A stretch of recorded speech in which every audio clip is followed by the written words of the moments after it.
नमस्कार बंधुरा आमी आज बानाबो रुई माछेर भर्ता। चलो स्टार्ट करे नी। आमार जा जा लागबे आमी सबकिछु निये एकटा थालार मध्य केटे रेखेछि। मध्य आमी 3टे पेंयाज केटेछि, 7 থেকে 8টি कोয়া रसुन छाड़िए निएछि, 4टी शुकनो लंका ओ 4 থেকে 5টা काँचा लंका कुचिए निएछि।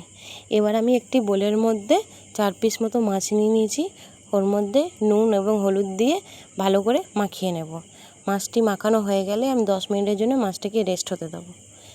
तारपर कड़ाटी गरम बसिए दिएछि, ओर मध्य आमी परिमाण मतो सर्षेर तेल दिए दिচ্ছি। सर्षेर तेलटी गरम हये एसेছে, एबार आमी एक एक करे माछगुलो छेड़े देब।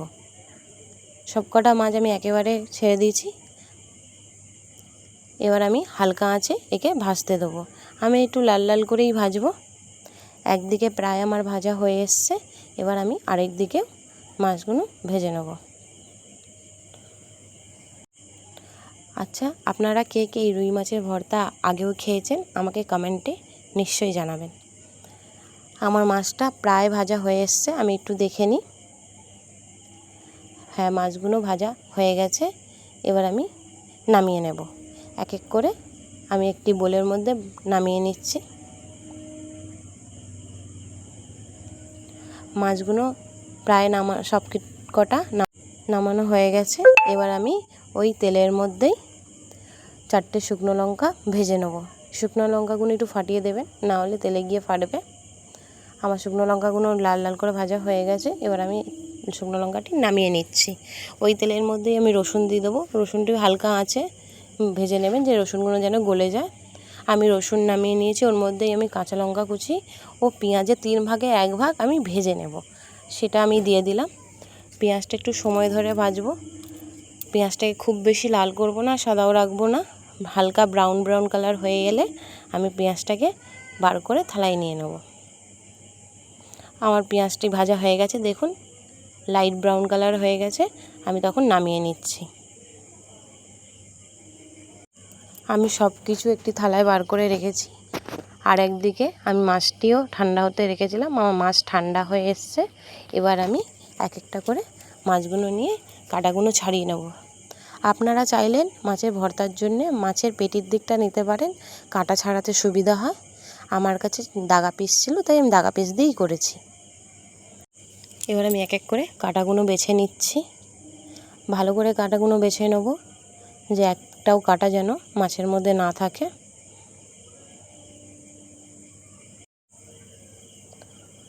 আমার প্রায় মাছ বাছা কমপ্লিট হয়ে এসছে। এবার এর মধ্যে আমি স্বাদ অনুযায়ী লবণ দিয়ে দেব। লবণগুলো দিয়ে আমি লঙ্কাগুলো ভালো করে ওর মধ্যে মেখে নিচ্ছি। আমি এক এক করে জিনিস মাখবো, যে শুকনো লঙ্কা ও রসুন যেন ভালো করে মাখিয়ে যায়। শুকনো লঙ্কা ও রসুন একসাথে নুনে দিয়ে মাখলে ভালো করে চটকে যাবে, না হলে গালে গোটা গোটা পড়লে ভালো লাগবে না। আমি শুকনো লঙ্কা রসুন মাখা হয়ে গেছে। এবার আমি পেঁয়াজ ও লঙ্কা ভাজাটাও ওর সাথে মাখিয়ে নেব। আমি সবকটা এক একটা জিনিস আমি ভালো করে মাখিয়ে নিচ্ছি, যেন একে অপরের টেস্ট যেন